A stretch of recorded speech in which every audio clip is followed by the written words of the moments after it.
रामप्रभू यांच्या मंदिर उद्घाटनानिमित्त संपूर्ण भारतात उत्सव करण्यात आला। त्यानिमित्त नाशिक काळाराम मंदिर येथे कामगार नेते जगदीश गोडसे, ज्ञानेश्वर जुद्रे, राजेशजी टाकेकर यांच्या हस्ते आरती करण्यात आली।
या प्रसंगी कार्तिक डांगे, राजाभाऊ जगताप, रामभाऊ जगताप, संतोष कटाळे, अविनाश देवरुखकर, अशोक पेखळे, बबन सैंद, प्रवीण बनसोडे, डॉक्टर चंद्रकांत हिंगमिरे, सुनील नाईक, संदीप व्यवहारे, राजाभाऊ लहानगे, प्रकाश निकम, संजय गुंजाळ, उमेश गोडसे, सुधीर पगारे, मनीष कोकाटे, मनोज सोनवणे, अण्णा सोनवणे, श्रीपाद काजळे, पदाधिकारी व ISP CNP मधील कामगार मोठ्या संख्येने उपस्थित होते।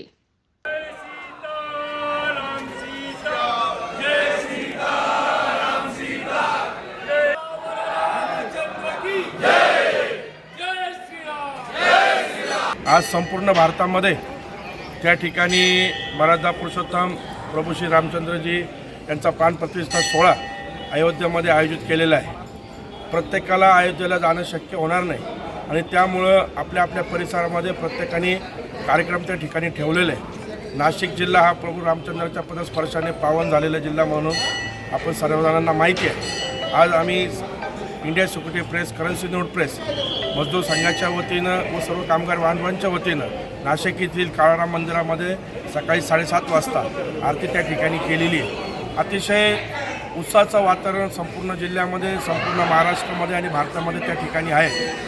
प्रभू रामचंद्रांनी जो काही मार्ग आपल्याला सर्वांना दाखवलेला आहे, जो काही वनवास त्यांना मिळाला, जे काही रामराज्य करण्याची संधी त्यांना मिळाली, त्या प्रत्येक वेळेस त्यांनी प्रत्येक सामान्य नागरिकाचा न्याय कसा त्यांना देता येईल याकरता प्रयत्न केलेले आणि म्हणून निश्चितच त्यांनी केलेलं काम, त्यांचे असलेले संस्कार किंबहुना ते आकलन करून आपण जर आपलं पुढचं आयुष्य व्यतीत जर केलं तर खऱ्या अर्थानं आजचा दिवस, आजचा उत्सव साजरा केल्यासारखा त्या ठिकाणी होईल।